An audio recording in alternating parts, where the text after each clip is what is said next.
Hello, good morning. Today we're going to be talking about Yuma, Brow Protector as a commander in EDH.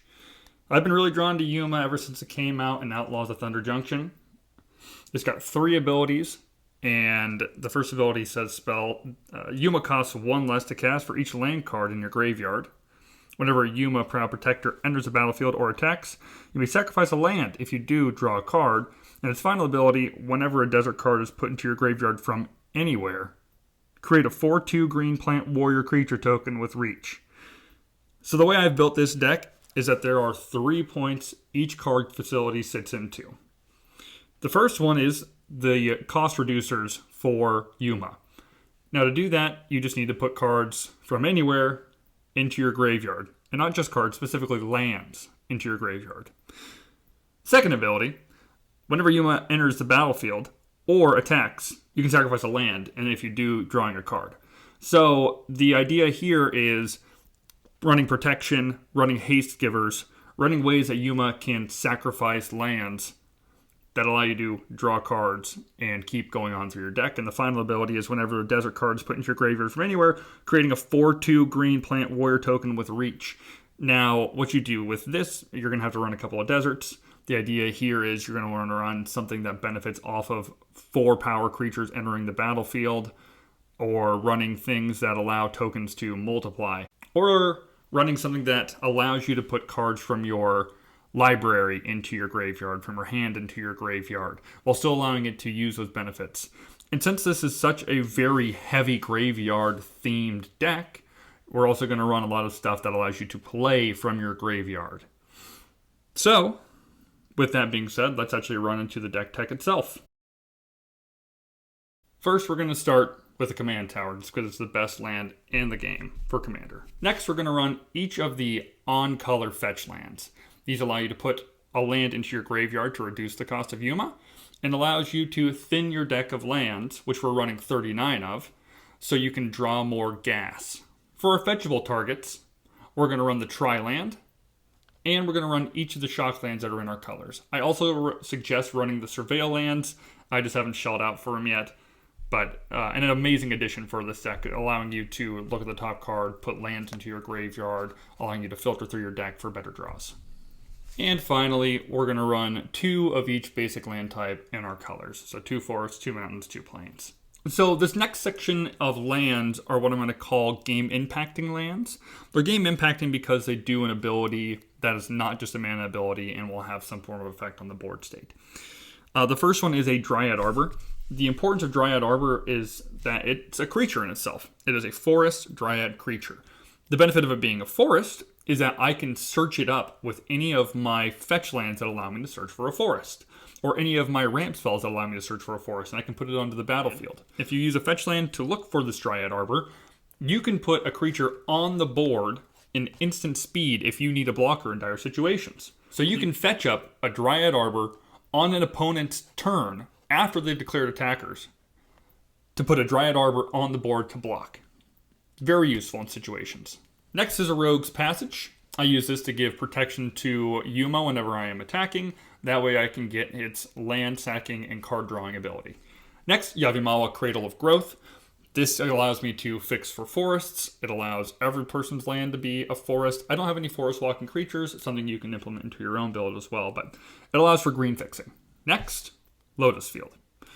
Lotus Field allows me to put 2 lands from the battlefield into my graveyard, reducing the cost of Yuma while giving me a 3 mana tapping land. And it has hexproof.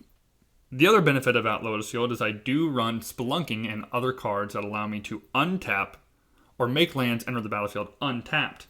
So I can have this be a 3 mana producing land on the turn I play it. And last out of these lands, Field of the Dead. We all know what Field of the Dead does. 7 different lands on the battlefield with a different name. You create a 2/2 zombie.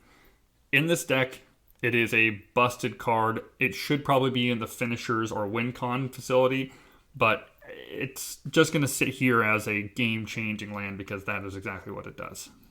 We have the 3 dual-colored deserts that deal 1 damage to each opponent whenever they enter the battlefield.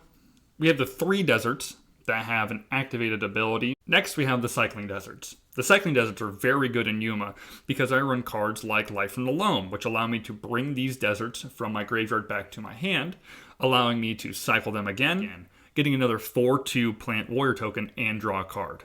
Next, we have a Dune to the Dead and a Conduit Pylons. Dune to the Dead, whenever I sacrifice it, I create a 2/2 zombie, just a value card. And then Conduit Pylons is one of those cards that every time you play allows you to surveil. So it's a very good desert to play because it allows you to filter your deck better, allows you to fill up your graveyard more to reduce the cost of Yuma, or it allows you to put land cards from your deck into your graveyard, either reducing the cost of Yuma, or if it's a desert, even creating another 4/2 plant token. And Mirage Mesa also finds its way into the deserts list, even though it's not necessarily a special desert or a benefiting desert for much reason. It's here because I slot it in and out for a strip mine whenever I'm playing a play group that's more aggressive versus one that's more casual. So it's just kind of a filler card. And last but not least, probably the two best deserts in the deck that are not the cycling deserts, Lazotep Quarry and Cactus Preserve. So Lazotep Quarry allows you to recur creatures from your graveyard. And Cactus Preserve always becomes this enormous 8/8 plant beater because it goes off of Yuma CMC, which is 8. So just a really good desert. And that will be an end to our lands. Starting in on the spells of the deck, I put them into 8 separate categories. The first category is Lands Matter. So the Lands Matter section finds itself with 12 cards in it. These cards are all fit or tailored to put more lands onto the battlefield, create mana whenever another land enters the battlefield, or create value from a land entering the battlefield. So a couple of cards that are very much of note. Azusa allows you to play 2 additional lands. Lotus Cobra allows you to generate a mana every time a land enters the battlefield. Tireless Provisioner does the same thing, except it's a treasure, so it doesn't go away at the end turn. Spelunking allows lands to enter the battlefield untapped, and allows you to put a land from your hand onto the battlefield. Allowing lands to enter the battlefield untapped is extremely good in this deck because there's plenty of spells that allow me to put large amounts of lands from my graveyard or from my library onto the battlefield tapped. If I'm allowed to enter the battlefield untapped with Spelunking, then you can continue to go off with this deck. And then this is another really good card of note just because there are elementals and other elves in this deck, and allowing to generate mana and search for an elf or elemental is very good and pushes the games further along towards the end game. The next category is called Deserts Matter. As Yuma does focus on a lot of deserts, it's nice to have desert-specific cards in the main board. There is only 5 cards in the Deserts Matter section. Sand Scout allows you to ramp if you're behind on lands and also creates a 1/1 Sand Warrior token. Hazazon does something very similar. It has Desert Walk, allows you to play lands from your graveyard, and also creates more Sand Warrior tokens. Dune Chanter allows all lands, wherever they are, on your side of the field, library, or graveyard to be counted as deserts, allowing Yuma's triggers to go off, allowing Hazazon's triggers to go off. Next, there's Desert Warfare. And Desert Warfare is a very good card because it allows you to say whenever a desert is put into my graveyard from anywhere, I put it from the graveyard onto my battlefield at the beginning of the end step. But that's not the ability that's really impressive. It's the every time you start combat, if you have 5 or more deserts, create that many 1/1 red, green, white Sand Warrior creature tokens, and they gain haste. So it just puts a lot of bodies onto the battlefield once you get 5 deserts. And it's just a very easy and accomplishable goal to get this enchantment to start running at full power. And finally, Hour of Promise. It kind of fits into the ramp package or the Lands Matter package, but specifically can hit deserts for the deck. The third category of spells is called Fill My Graveyard. Every one of these cards is meant to help activate the third ability or the first ability of Yuma, either reducing its cost or creating a 4/2 plant warrior token. Every card in the Fill Your Graveyard category allows you to fill your graveyard in some way. Zuran Orb and Sylvan Safekeeper allow you to sacrifice lands, putting them into your graveyard to reduce the cost of Yuma or create a 4/2 plant warrior token, which you can do at instant speed. Faithless Looting, draw 2, discard 2. Tectonic Reformation, if you float out on lands in your hand, you can just start pitching them for 1 red to draw a card. Aftermath Analyst is a very unique card when it comes down to filling your graveyard because it also allows you to sacrifice it and put all land cards that are in your graveyard onto the battlefield tapped. And in this deck, that can always be, in this deck, that can be a win con in itself. If you have your Field of the Dead on, or Field of the Dead in the graveyard, and you put all lands, let's say you've got 13 lands in your graveyard, and you put them onto the battlefield, that's 13 2/2 zombies. And you can also activate Aftermath Analysts at instant speed. This does not need to be a sorcery speed cell. You can put this on your opponent's turn or at their end step. Life from the Loam, the dredge ability that allows you to pitch cards from your deck directly into the graveyard, is busted. And it also allows you to grab lands if you're missing your land drops. Mesmeric Orb, whenever a player, so that's anyone at the table, untaps a permanent, have them mill 2 cards. It is very good value engine in our deck. Also puts a clock on the game to push it along because it makes everyone else on the table start milling through their cards. If you're not a graveyard deck, it's not necessarily a great card for you. But Yuma absolutely loves this Mesmeric Orb. Realms Uncharted just allows you to fetch up 4 lands, or the 4 best lands from this deck, and it doesn't necessarily matter if they end up in your hand or in your graveyard, because you're going to be able to play them likely in the first place. Category 4. Now that we've filled our graveyard, we would like to play from our graveyard. These cards, like Renin 6, World Soul's Rage, Crucible of Worlds, Ramanap Excavator, allow us to play lands from our graveyard or grab lands from our graveyard, while Renin 6, Embrace the Unknown, and 6 have the Retrace ability, allowing us to pitch a land, play the cost of a spell, and use that activated ability from our graveyard. There's also Balagad Recovery, Eternal Witness, allowing us to grab cards from our graveyard that we want into our hand to be able to play. Savine's Reclamation allows us to grab a CMC 3 permanent card from our graveyard and put it onto the battlefield. And also has a flashback ability, which allows us to play it from our graveyard if we accidentally mill it. Splendor Reclamation allows us to return all land cards from our graveyard to the battlefield. Can also kind of fit into the finisher slot.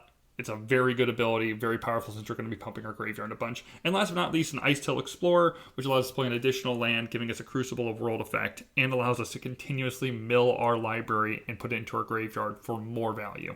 Category 5 is our token buffs. I don't play a bunch of token buffs here, but since we create 4/2 Green Plant Warrior tokens and also 1/1 Sand Warrior tokens, I thought it necessary that it could be a backup strategy if our land strategies and beat face strategies. And I thought our token doubling, it can't necessarily hurt to buff our tokens, but I haven't made a big game plan around it. So the 3 cards that fit into token buffs are Tribute to the World Tree, Caretaker's Talent, and Osier Talk. All of them extremely good in their own right. Tribute to the World Tree allows our 1/1 Sand Warrior tokens to become 3/3 Sand Warrior tokens, and every single time that we create a 4/2 Green Plant Warrior token, we get to draw a card. Caretaker's Talent, allowing us to draw a card every time we create a token as well, allows us to go through our deck. We can create a copy of one of our tokens if we don't have a way to make one, and we'll draw a card, and then at the end it's an Anthem effect. And then Osier Talk is Osier Talk, triple your tokens. It's just a busted card. Category 6 is Interaction and Protection.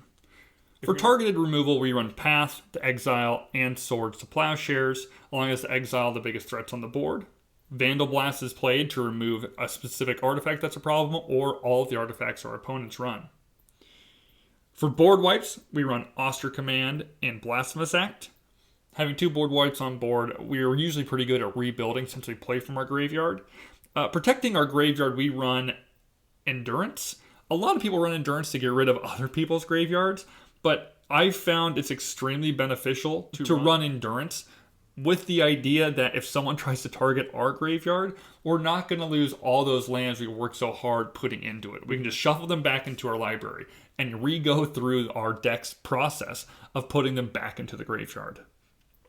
For our protection, we run Heroic Intervention, Swiftfoot Boots, and Teferi's Protection. Just really good cards that allow us to keep our board state and fight through board wipes or targeted removal. For Category 7, I couldn't think of a better name than just really good stuff that needs to go into a deck if you want to be Tier 4. And that's what we're going to call it, just good stuff. So the 6 cards that find itself into good stuff starts with the 3 tutors in the deck, Worldly Tutor, Enlightened Tutor, and Gamble. It also has Esper Sentinel just because it is such a good value card against decks that want to play non-creature spells, which most of them do. Sylvan Library is probably one of the best card draw engines in the game. And then Smothering Tithe just allows you to create ridiculous amounts of mana And for our last category, we have the finishers. These cards include Underworld Breach, allowing me to give escape cost to every single spell in my graveyard. Scape Shift, allowing me to sacrifice all of my lands to put all the lands I still have in my library onto the battlefield. Usually targeted with Field of the Dead, allowing me to create a bunch of zombies, or any of the other cards allow me to generate a bunch of value by putting many lands onto the battlefield at once. And finally, Finale of Devastation, which allows me to search up Omnath Locus of Rage, Avenger of Zendikar, or Rumbleweed, and put it onto the battlefield. And if X is 10 or more, it gives all of your creatures plus X, haste, and trample, and that's usually a big enough swing to end the game. So that is the end of the deck tech. I think it's only fitting to do 1 or 2 practice hands. That way you can see what a good starting hand looks like in this deck. Okay, so starting out with a Verdant Catacombs, Tireless Provisioner, Desert Warfare, Lotus Cobra, Sylvan Library, Wooded Foothills, Underworld Breach. Now, any hand with 2 lands in the Sylvan Library and a Lotus Cobra is an automatic snap keep. More cards, more mana value. You've got your Game Finisher, Underworld Breach in your hand as well. This just allows you to make so much mana and value, and allows you to keep drawing through your cards. Now, you will instantly become the threat at the table whenever Sylvan Library hits the battlefield.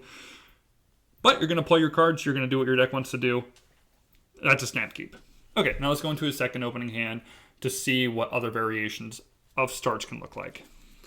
Officer Command, Sacred Foundry, Bristling Backwoods, Crop Rotation, the Braided Bluffs, Temple Garden, and a Lotus Field.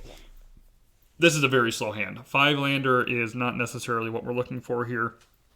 Lotus Field does allow us to put more lands into the graveyard to reduce the cost of Yuma. Crop Rotation also does the same thing, allowing us to grab one of the best lands from our deck whenever we need it. And Officer Command does allow us to board wipe. So it's slow. If you have slow developing decks, it's not too terribly bad. You also won't be the threat at the table to start with. You could get away with it. I just think that there's better hands. And drawing into your next card would be a Jetmir's Garden. You would cycle that away because you need value. So definitely not the best keep in the world, but one you could do. I don't think it's the best value for it. I think you would just sit around dirtling too long. So with that being said, what are your thoughts and opinions? What changes should I make? Should I add the Strip Mine back into the deck? Let me know in the comments. And again, I'm MechaHeartMTG. Thank you for watching.